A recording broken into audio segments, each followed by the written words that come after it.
তাবলিগ জামাত নিয়েও আমাদেরকে বড় ধরনের সমস্যা মোকাবেলা করতে হবে। আপনাদের মধ্যে মতপার্থক্য থাকতে পারে, কিন্তু এই মতপার্থক্য সমাধানের জন্য কোনো মারামারি বা বিশৃঙ্খল পরিবেশ সৃষ্টি করা ঠিক নয়। 3 জন মানুষের প্রাণ গেল, এই দায়িত্ব কে নেবেন? আমরা তো আলোচনার টেবিলে বসে অনেক চেষ্টা করলাম এরূপ একটি সমস্যার সমাধানের জন্য, কিন্তু সমাধান না হওয়ার কারণে 3টা মানুষের প্রাণ চলে গেল। এই দায়িত্ব কে নেবেন? ইসলামে এগুলার কোনো সুযোগ আছে বলে তো আমরা মনে করি না। আপনাদের সমস্যা থাকলে আপনারা টেবিলে বসে সমস্যার সমাধান করেন, যার ফলে যত্রতত্র মিছিল, রাস্তা আটকে দেওয়া এবং ফলশ্রুতিতে ব্যাপক ট্রাফিক কনজেশন। এই ঢাকাবাসীর ব্যাপক কষ্ট হয়, দুর্ভোগ হয়। স্কুলে যেতে পারে না, মুমূর্ষু রোগী হাসপাতালে যেতে পারে না, বিদেশগামী যাত্রী এয়ারপোর্টে পৌঁছাতে পারে না। একটিবারও যদি আমরা এই সকল জিনিস না ভাবি, এই 2-2.5 কোটি লোকের এই শহরে আপনি কিভাবে মানুষের জীবনে স্বাচ্ছন্দ্য দিবেন? তো সবাইকে কোনো একটি কিছু করার আগে অনেকবার চিন্তা করতে হবে যে আমি এই অনুষ্ঠান, এই মিছিল করতে গিয়ে যেন অন্যের দুর্ভোগ টেনে না আনি। চাঁদাবাজি একটি সামাজিক সমস্যা, সামাজিক অপরাধ। চাঁদাবাজি মোকাবেলা করার জন্য শুধু পুলিশ নয়, সমাজের প্রতিটি অঙ্গ সংগঠনকে আগে আসতে হবে। কোথায় চাঁদাবাজি হচ্ছে, কারা করতেছে, চাঁদাবাজির বিরুদ্ধে একটি প্রতিরোধ গড়ে তোলা অত্যন্ত জরুরি হয়ে পড়ছে।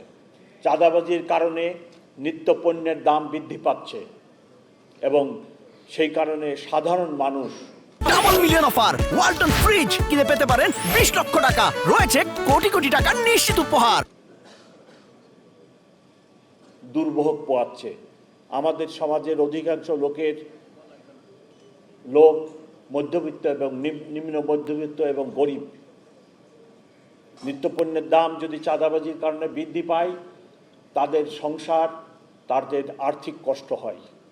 সো চাঁদাবাজির বিরুদ্ধে সামাজিক প্রতিরোধ গড়ে তোলা অত্যন্ত জরুরি। চাঁদাবাজি ঠেকানোর জন্য আমার উপরে অনেক দায়িত্ব, আমার সহকর্মীদের উপরে অনেক দায়িত্ব। আমি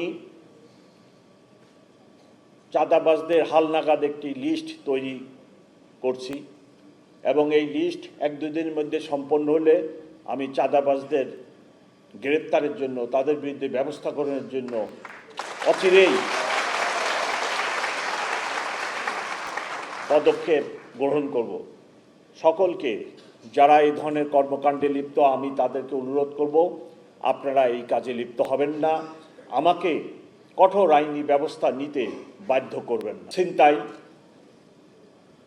ছিনতাই ইদানিং আমার কাছে যে রিপোর্ট, ছিনতাই অনেক বেড়ে গেছে এবং এই ছিনতাইয়ের ঘটনার মধ্যে অধিকাংশ ছিনতাই হচ্ছে মোবাইল ফোন ছিনতাই।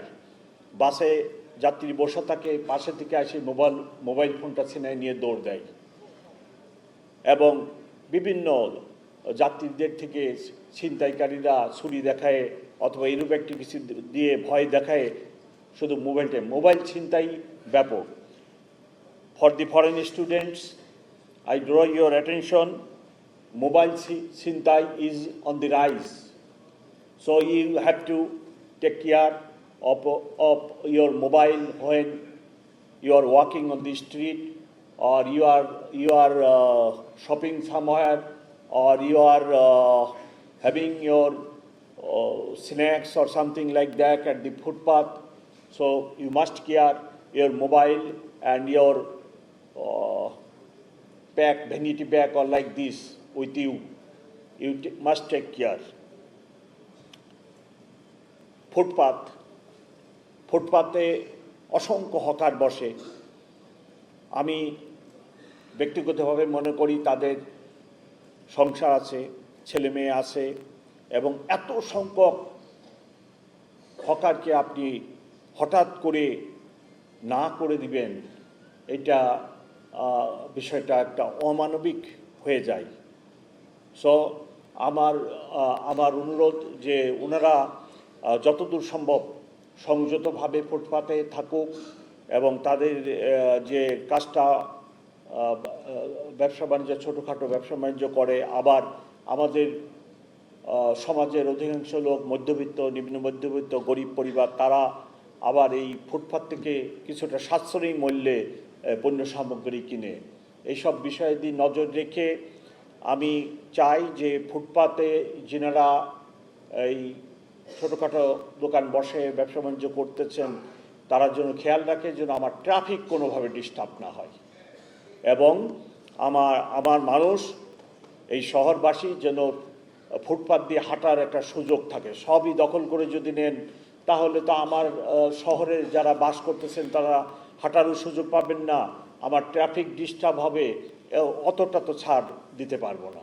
আপনাদেরকে সংযত থাকতে হবে। পলিটিক্যাল মিটিং, মিছিল অবশ্যই তাদের অধিকার আছে, কিন্তু যত্রতত্র রাস্তায় যদি মিছিল meeting, please let me finish, যত্রতত্র যেখানে সেখানে যদি আপনার পলিটিক্যাল মিছিল মিটিং হয় অথবা ধর্মীয় সভা সমাবেশ হয়, তাহলে আমার ট্রাফিক খুব ডিস্টার্ব হয়। এক জায়গায় যদি ট্রাফিক আধা ঘন্টা 1 ঘন্টার জন্য হল্ট থাকে, এই রেস সারাদিন থাকে। এই ট্রাফিক যে জাম, এটা ছুটতে 7 ঘন্টা 8 ঘন্টা সময় লেগে যায়। সো আমি ওনাদেরকে রিকোয়েস্ট করব, আপনারা যখন ধর্মীয় মিটিং, পলিটিক্যাল মিটিং, সামাজিক মিটিং, সমাবেশ করবেন, একটা বদ্ধ পরিসরে এরূপ একটি জায়গায় যদি করেন তাহলে আমাদের ট্রাফিক ব্যবস্থাপনায় সুবিধা হয়।